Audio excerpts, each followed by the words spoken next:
एक बहुत ही भोला भाला सा आलसी लड़का था। वो कोई काम नहीं करना चाहता था, बस खाना खाता, घूमता और सोते रहता था। एक दिन उसे किसी ने बताया कि एक आश्रम है जहाँ पर कुछ नहीं करना पड़ता है और हर दिन 2 समय का खाना और नाश्ता मिलता है। तुम वहाँ जा कर के रहो। उस आलसी लड़के ने सोचा कि ये तो बहुत ही बढ़िया है और वह उस आश्रम में जाकर रहने को सोचा। और फिर वो भोला भाला आलसी लड़का अपना सारा सांसारिक जीवन छोड़कर उस आश्रम में जाकर रहने लगा। आश्रम में गुरुजी रहते थे। वह कुछ समय सबको प्रवचन देते हैं। वह आलसी लड़का सुनता था, बाकी समय आराम करता था और फिर भर पेट खाना खाकर सो जाता था। ऐसे ही उस लड़के का दिन गुजरता गया। एक दिन उस आश्रम में कुछ भी नहीं बना। नाश्ते के समय नाश्ता नहीं मिला। उसने सोचा नाश्ता नहीं मिला, भोजन तो मिलेगा। अब भोजन के समय भी उसे भोजन नहीं मिला। लड़का दौड़ करके गुरुजी के पास गया और उसने पूछा कि आज भोजन क्यों नहीं बना। गुरुजी ने कहा कि बेटा, आज एकादशी है और जितने भी आश्रम के सदस्य हैं उनका उपवास है और तुम्हारा भी आज उपवास है। आज भोजन नहीं बनेगा। वो लड़का आलसी था और उसे भूख भी बहुत लगता था। उसने गुरुजी से बोला कि मैं उपवास नहीं रहूँगा, मुझे भूख लगी है, मैं खाना खाऊँगा। गुरुजी ने बोला ठीक है, जाओ भंडार में से सामान ले कर के आओ और आश्रम में नहीं, बाहर ले जा कर के बना लो। लेकिन याद रखना, भोजन बनाने के बाद सबसे पहला भोग भगवान को लगाना और फिर तुम प्रसाद पाना। वो लड़का बोला ठीक है और फिर अनाज लेकर नदी की ओर पहुंचा। भोजन पकाने लगा, तैयार हुआ। उसके बाद कहने लगा कि भगवान श्री राम आइए, पधारिए, भोग लगाइए।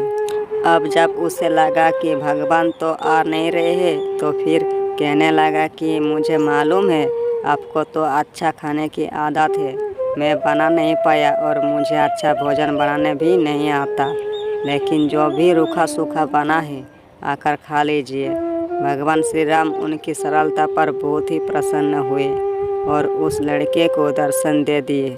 उसने देखा कि भगवान श्री राम आए हुए हैं और उनके साथ में माता सीता भी आई हुई है, लेकिन लड़के ने सिर्फ 2 लोगों के लिए ही भोजन बनाया था, एक अपने लिए और दूसरा भगवान के लिए। और अब क्योंकि भगवान के साथ माता सीता भी आई हुई थी तो उसने उस भोजन को माता सीता और भगवान के सामने ग्रहण करने के लिए रख दिया।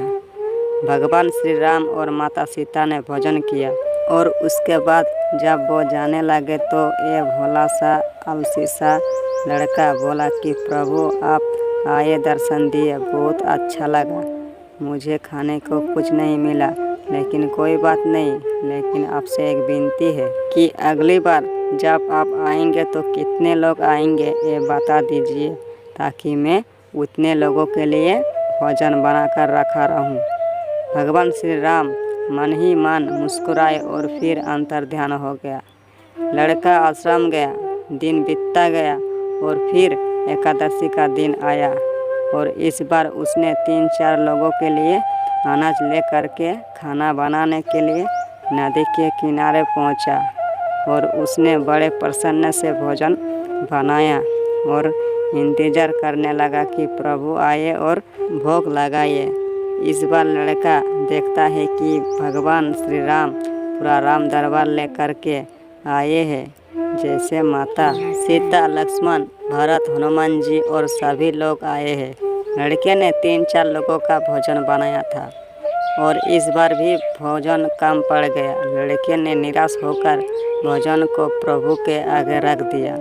उन्होंने भोजन किया और फिर चले गए और इस बार भी लड़का फिर से भूखे रह गया। अब लड़का फिर आश्रम गया, दिन बीतता गया और फिर एकादशी का दिन आया और इस बार गुरुजी से कहने लगा कि गुरुजी, मुझे इस बार थोड़ा ज़्यादा अनाज चाहिए। गुरुजी सोचने लगे कि ये इतना सारा अनाज का करता क्या है, कहीं इसे बेचता तो नहीं है। फिर उन्होंने कहा कि ठीक है, भूख से परेशान रहता है। लड़के ने कहा कि नहीं गुरुजी, मैं भूख से परेशान नहीं रहता हूँ। प्रभु के साथ बहुत लोग आते हैं, उनको भी तो भोजन करना पड़ता है। गुरुजी को लगा कि लड़का पागल हो गया है, लेकिन गुरुजी ने सोचा कि चलो एक बार चलकर देखते हैं कि ये लड़का इस अनाज का करता क्या है। वो भोला सा लड़का अनाज लेकर के नदी के किनारे पहुंचा और इस बार भोजन बनाया नहीं। उसने सोचा कि प्रभु हर बार ज़्यादा लोगों को लेकर के आते हैं, इस बार वो जितने भी आएंगे खुद बना करके भोग लगा लेंगे। और फिर प्रेम से प्रभु को बुलाने लगा।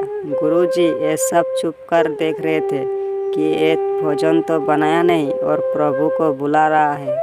लेकिन लड़के ने देखा कि इस बार प्रभु के साथ बहुत से लोग आए हुए हैं, तो उसने प्रभु के सामने हाथ जोड़ करके कहा कि प्रभु माफ़ करना, आप बहुत सारे लोग आते हो, मुझे संख्या पता नहीं होती है और मेरी हिम्मत भी नहीं होती है कि इतने सारे लोगों के लिए भोजन बनाऊं। आप स्वयं आइए, बनाइए, खाइए और भोग लगाइए। प्रभु मुस्कुराते हैं और अपने साथ आए सभी लोगों के साथ मिल कर के भोजन बनाते हैं। गुरुजी ये सब चुप करके देखते हैं और फिर लड़के के पास आकर के कहते हैं कि तुम ये कर क्या रहे हो। लड़का कहता है कि गुरुजी आपको दिख नहीं रहा है कि भगवान श्री राम पधार चुके हैं, माँ सीता आई हुई है, हनुमान जी आए हैं और भी सभी लोग आए हुए हैं, भोजन बन रहा है। गुरुजी ने बोला कि पागल हो गया है, मुझे तो कोई दिख नहीं रहा है। लड़का गुस्सा हो गया और बोला, प्रभु आप ये क्या कर रहे हो? एक तो मुझे भूखा रखा है और गुरुजी को दर्शन नहीं दे रहे हो, जो मुझे पागल समझ रहे हैं। कृपा करके गुरुजी को दिख जाओ। भगवान बोले, नहीं, मैं इन्हें नहीं दिख सकता। लड़का बोला, क्यों नहीं दिख सकते? मेरे गुरुजी तो बहुत महान है, बहुत बड़े ज्ञानी और जाता है। भगवान बोले, हाँ ज्ञानी और जाता होंगे, लेकिन तुम्हारे तरह सरल नहीं है। जो सरलता तुम में है वो तुम्हारे गुरुजी में नहीं है।